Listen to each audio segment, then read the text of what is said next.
चांदा बेला अतुरिना जहर थान रे बोंगा बुरु इदी कते मिद मारान नियाव अड़झाव सिरजव कना। नोआ नियाव अड़झाव चेलेकारे सोलेआ ओना इदी कते पेशा कोऑर्डिनेशन कमेटिया अनुयुर ते मिद मारान दुपुड़ुब हुई सतेना।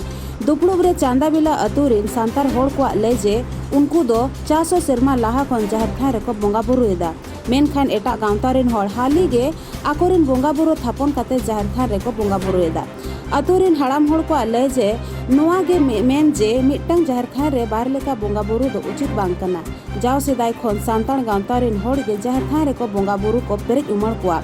मेनखान आजका गे एटा गांवतारिन होड़ जहर थान रे बोलो कते बोंगा बुरु एदा नोआ दो एकाल गे बड़ी जिनिस कना।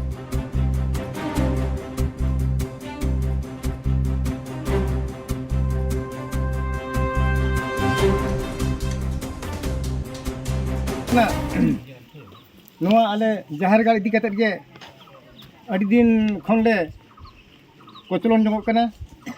आदो मांग खन गे आले ना जिला ग्राम सभा दोले सेलेद अकना आले।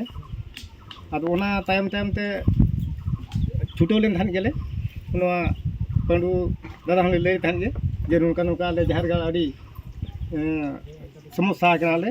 आदो उनी हो ठीक है आदो उनका लगाते आदो अब जहाँटा तहकना पिरु बोंगा तलायना आदो उनी बोंगा तलायन खा आदो कटी तलांग ले हपिño आदो आरहोले रोपड़ बड़ान तले बांग गानो देबन छुटो लेंगे और नुका नुका बड़ो सीधा बन थान कान दो चेक बन चिका आदो चलान ते दूसरा आरहो नुका पंडू दातले रे रोपड़ बड़ान आले रोपड़ बड़ान तले ठीक है आदो उनकी दो कमी भीड़ किन ताहा कान था